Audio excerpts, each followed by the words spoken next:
Hello everyone, I am Sweetie Pinjani.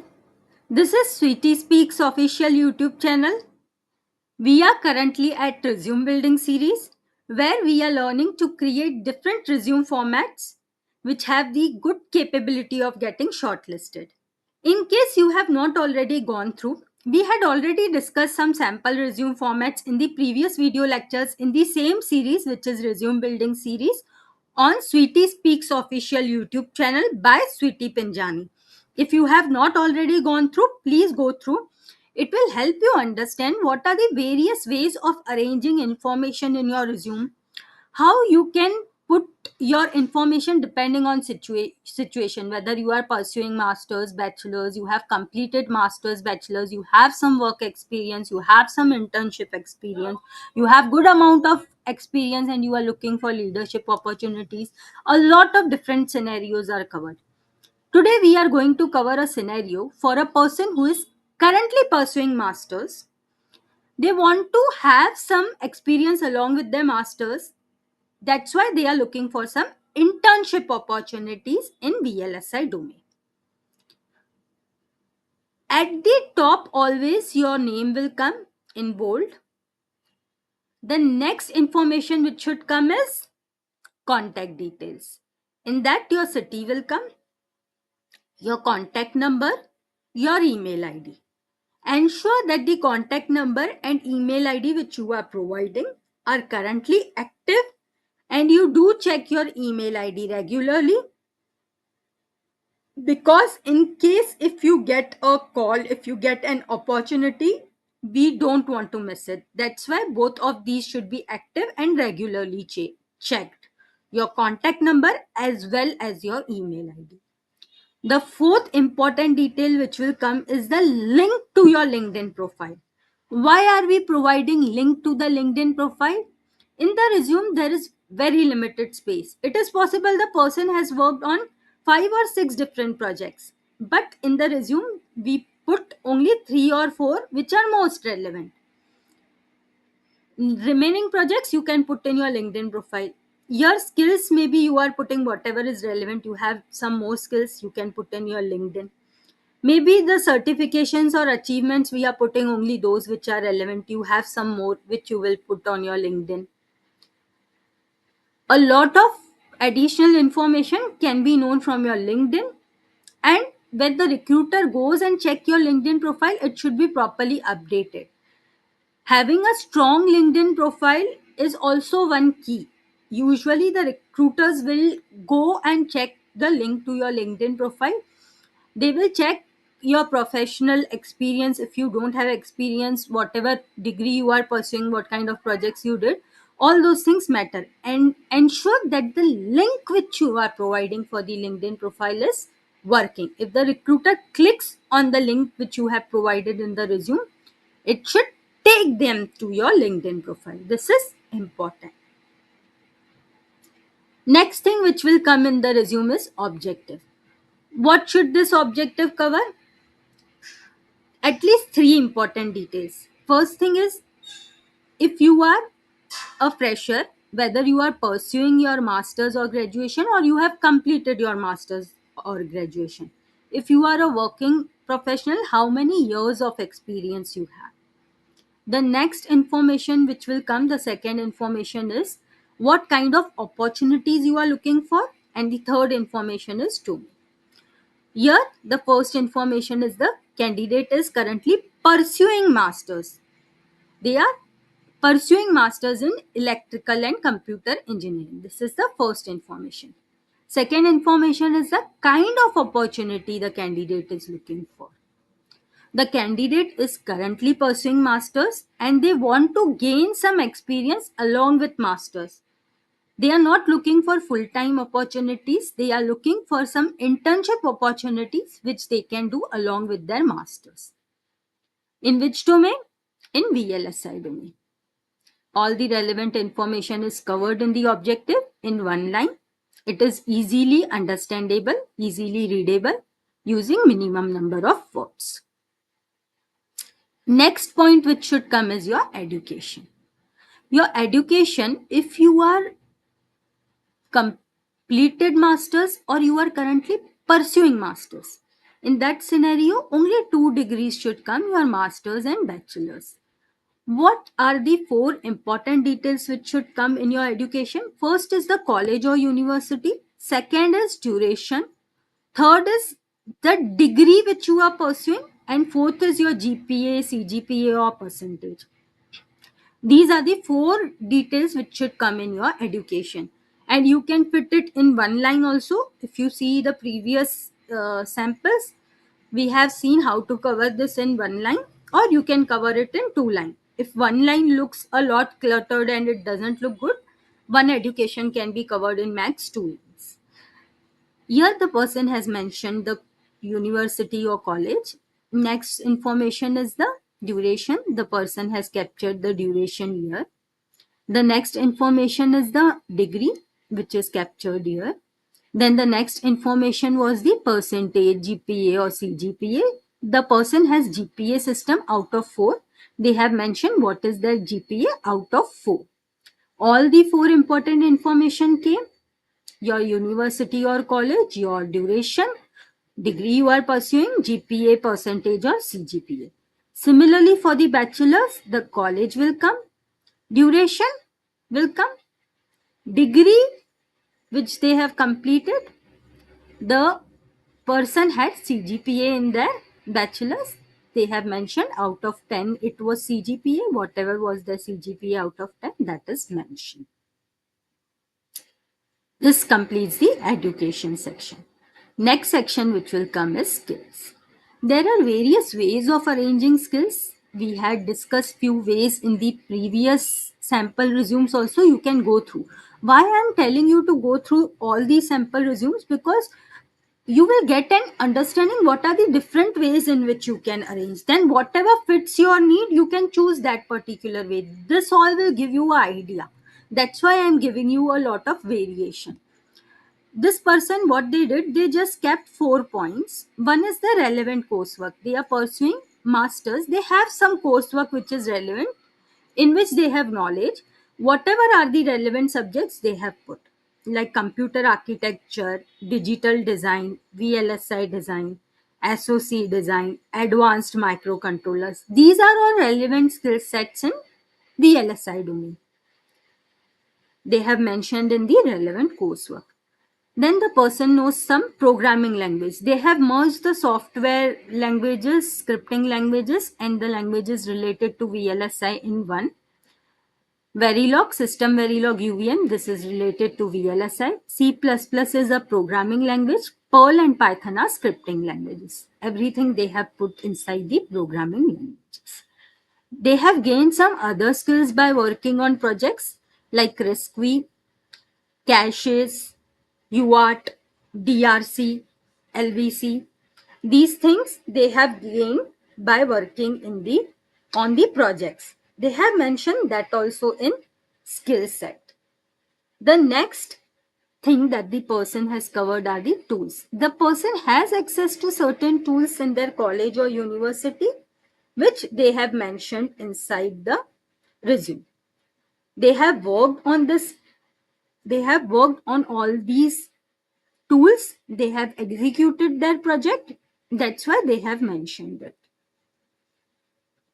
They have mentioned Model Sim, Virtuoso, HSpice, Git. All these tools they have worked on. They have good knowledge. Within 4 bullet points, they have covered all the relevant skills. The person was keen on entering VLSI field since bachelor's itself. They have been doing relevant projects since their bachelor's itself. They have mentioned the 4 most relevant projects. In their LinkedIn profile, they have some more projects. Whatever they felt are 4 most relevant, they have kept it in the resume. Let us understand what projects they have done and how they have described. The first project they have written is the project which they are pursuing currently, which is 5-stage pipeline RISC-V processor design and verification. RISC-V is one of the very good skill set which you can add in your resume. The person is currently doing this project. They have started from October and they are doing it. They are still doing it. It will take some time to complete. They have described what they are doing. They are designing a 5-stage RISC-V processor pipeline that can detect data hazards. What are these data hazards? It is a type of pipelining hazard. If you go through computer architecture series, which is uploaded on switispeaks official channel, switispeaks official YouTube channel by Sweetie Pinjani, you will find in computer architecture series there is a detailed lecture on pipelining hazards where we are also describing data hazards. Data hazards can also be of different type. One type is write after write hazard. You are writing the data and again you are writing to the same location. There will be different types of data hazards and there will be different ways of eliminating these data hazards. One way of eliminating this data hazard is stalling your pipeline. Another way can be predicting the branch. This person is detecting the data hazard and they are eliminating the data hazard by using these two techniques. There are a lot of techniques, but this person is designing only these two techniques, stall and branch prediction. They are still doing the design. Once the design is completed, in future they plan to do the UVM based verification also. They have mentioned what they want to do further also. Because this project should be design and verification. We are currently doing design. Once design is done, then they will start the verification. This was the first project. The second project is related to memory. They have done a project on cache memory, design and verification by using System Verilog. This project is completed. It was a project for their, it was the final year project for their bachelor's. They have described the project. They have designed a cache memory. How much memory? 4 kilobyte. What were the features of this memory? This memory was capable of direct, fully associative and four-way set associative mapping. These are the various cache mappings you can have. There are 3 different cache mapping you can have: direct, fully associative and set associative. This person has done all 3. And there are different policies also. When you go through cache, you will understand in order to replace the data in cache, there are a different policy. There are a lot of policies in cache. What policies this person is using? Write back and write allocate. These are the policies this person is going to implement. They have designed, they have already completed this project.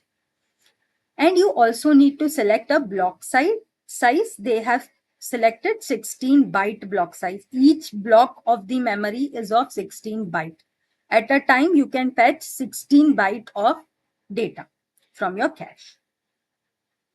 Then they have verified this cache design using constraint randomization. They have also done the toggle coverage. They have achieved 91%. You can get a question why the toggle coverage was 91%. What were the things which were not covered and why?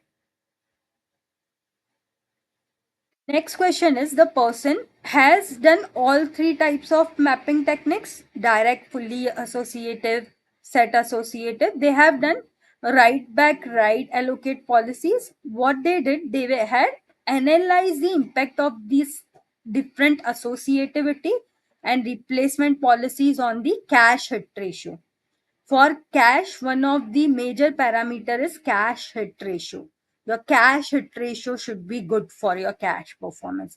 If you are having a lot of cache miss, then it is not a good performance. Mainly, this person has designed the cache using all 3 mapping techniques and write back, write allocate policies with 16-bit byte size. They have done the verification also. They have achieved 91% toggle coverage, and on top of that, they did analysis also to analyze the hit ratio. This is what they have done. Very good work on cache memories, I would say. Design also using all 3 policies and using all 3 replacement, all 3 mapping techniques, then the 2 replacement policies, then you are doing the randomized verification also, you are doing toggle coverage also, you are analyzing the impact of this different mapping techniques and cache replacement policies on the hit ratio. Very good project. Very, very good project. They had also done some small projects during their bachelor's. One was design and verification of UART. They have implemented the UART protocol using Verilog. That time they were not knowing System Verilog a lot. They did it on Verilog. They designed on Verilog, and the test bench, they developed the basic components inside the System Verilog: interface, driver, monitor, scoreboard. These components they developed in the System Verilog. And they did the design and verification of the UART. They have also done a project in related to physical design. They had done synthesis, placement, and routing of 4-bit accumulator. Duration they have mentioned. They have synthesized the code for 4-bit accumulator using HSpice. HSpice is one tool which you can use for synthesis of your design. They have used HSpice for synthesis of 4-bit accumulator. Then they have done placement and routing of the design blocks. They have resolved DRC and LVS. DRC is design rule checks. LVS is layout versus synthesis. These are the things which designers do. They also have experience on doing this design rule check and layout versus synthesis, which is also a very good thing to add in your resume. They have achieved 10% power improvement and 15% performance improvement. How? By optimizing area, delay, and power trade-offs. They analyze the area, delay, and power trade-offs in their design, which was synthesized, and they adjusted it, placement, routing, all those things, so that they can get 10% power reduction and 15% performance improvement. Very good. I will say this candidate really has a lot of skills. They have RISC-V, they know data hazards, they can eliminate data hazards, they can do so much on memories, they can design and verify protocols, they can synthesize the design, do DRC, LVS, improve the power and performance. Very good. I am very impressed. This person is also very good in coding, especially Python. They have achieved a very good rating in Python in the HackerRank. Very good. To summarize, at the top, the person has mentioned their full name in bold, then the contact information, which covers your location, contact number, email ID, LinkedIn profile. Objective should be very crisp and clear in one line. Education should cover, each degree should cover 4 important details: the college or university, the duration, degree which you are pursuing, CGPA or percentage or GPA, whatever system you have. Then the skill sets they have organized into different sections, whatever they felt are relevant for them. Projects, they have done a lot of projects which they have put on the LinkedIn, but they have chosen top 4 which will add more value to the profile. And they have described it so well. They have really done very, very, very good projects. And then they have also achieved a good ranking in Python and HackerRank. Very good candidate, very good capability for the resume to get shortlisted. This is how you can create a resume. You can acquire all these skills, do good quality project, create a resume which has the capability of getting shortlisted. I'll keep on coming with such quality content for your career development. To stay tuned, please subscribe to Switispeaks official YouTube channel. Thank you.